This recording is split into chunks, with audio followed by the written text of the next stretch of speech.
जनाब सरदार अयाज सादिक साहब। शुक्रिया स्पीकर साहब।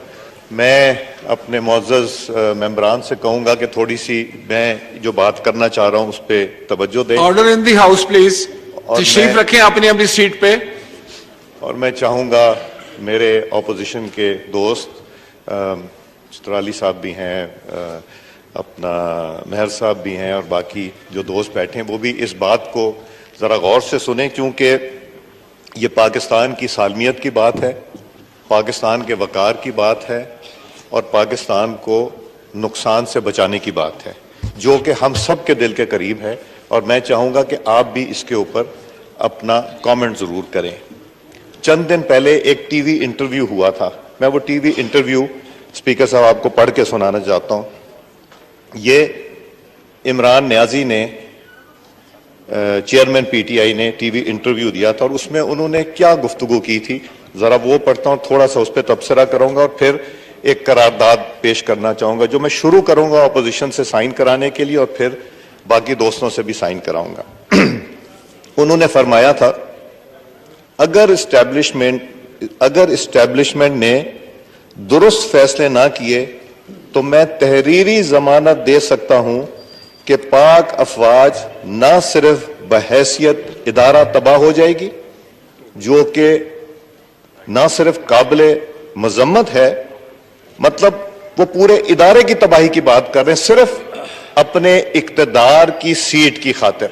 ये कितनी बदकिस्मती है इस मुल्क की कि एक जमात का लीडर ये कहता है कि इस्टेब्लिशमेंट में अगर दुरुस्त फैसले ना किए तो तहरीरी जमानत देता हूं कि पाक फौज ना सिर्फ बहैसियत इदारा तबाह हो जाएगी बल्कि पाकिस्तान की एटमी हैसियत खत्म हो जाएगी। यहूदियों से कनेक्शन खान साहब का और पाक अफवाज पे इल्जाम ये धर रहे हैं। इन्होंने किसने जैक गोल्डस्मिथ की जाके इलेक्शन कैंपेन की थी जो एक यहूदी है, और किसके खिलाफ, एक पाकिस्तानी मुसलमान सादिक के खिलाफ जो मेयर का इलेक्शन था।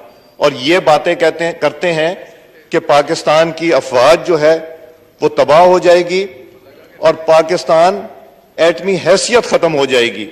इनको सोचने समझने से पहले, ये बात करने से पहले ये सोचना चाहिए था कि इक्तदार की हवस में इतना ज्यादा उनकी आंखें चुंधिया गई हैं, उन्होंने तो एक एक मिनट एक एक घंटा यहां इक्तदार अपने बचाने की खातिर, जब वोट ऑफ नो कॉन्फिडेंस हो गया, उसको तूल दी कि उनके खिलाफ वोट ऑफ नो कॉन्फिडेंस हो, उसमें दिन मिल जाए, घंटे मिल जाए, प्राइम मिनिस्टर सेक्रेटेरिएट और हाउस में आके बैठते रहे।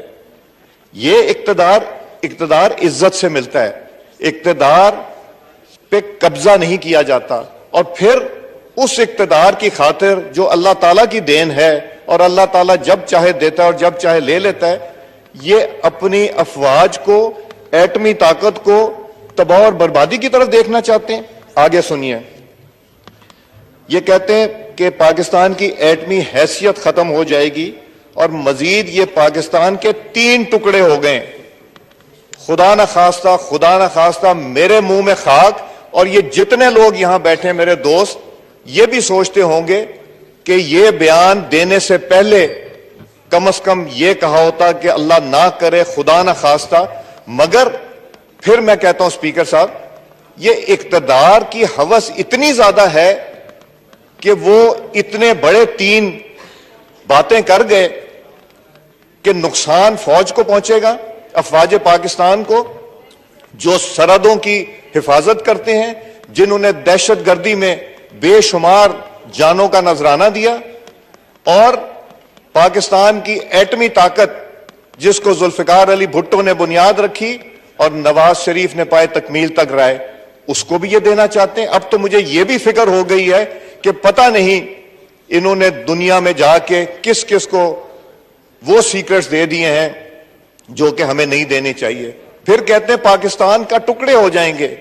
आपको याद है एक जमाने में एक नक्शा फिरता था कि पाकिस्तान के इतने हिस्से होंगे। ये तो वो बातें कर रहे हैं।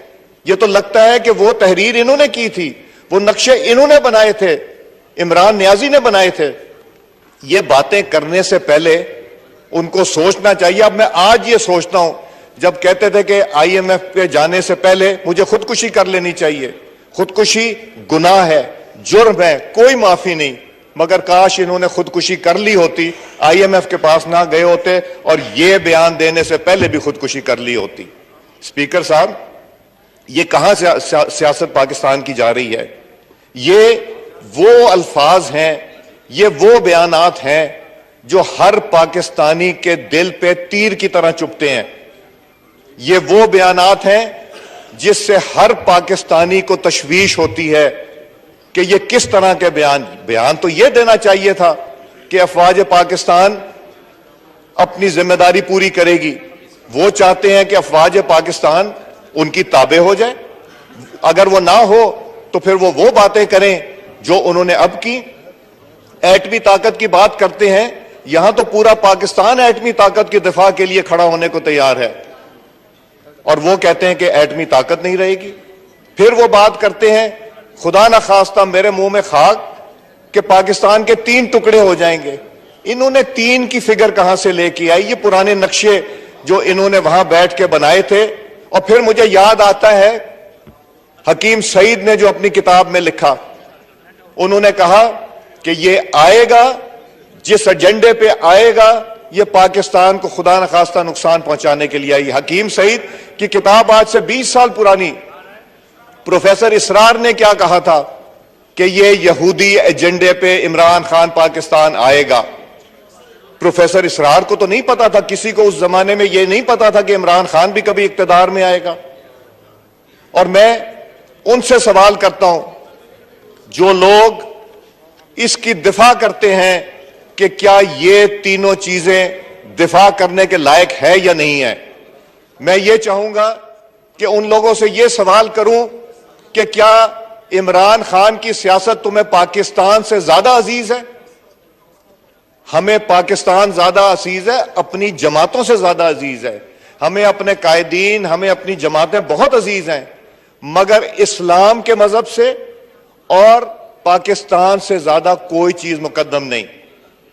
اسپیکر صاحب, میں یہ بات کر رہا ہوں, میرے رونگٹے کھڑے ہو جاتے ہیں اور مجھے پسینہ آ رہا ہے, اس لیے کہ یہ کوئی ایسی بات نہ منہ سے نکل جائے جس طرح کی انہوں نے گفتگو کی, کمزور گفتگو کی, جنہوں نے اینٹی پاکستان گفتگو کی, اینٹی آرمڈ فورسز گفتگو کی, اینٹی پاکستان کی ایٹمی طاقت کی گفتگو کی, اور خدا نہ خواستہ میرے منہ میں خاک کے پاکستان کے ٹکڑوں کے بات چلی گئی صرف ایک کرسی کی خاطر کہ میں پرائم منسٹر ہوں تو سب ٹھیک ہے, اگر کسی اور کے پاس اقتدار جائے تو وہ غلط ہے اور صرف ٹھیک ہے.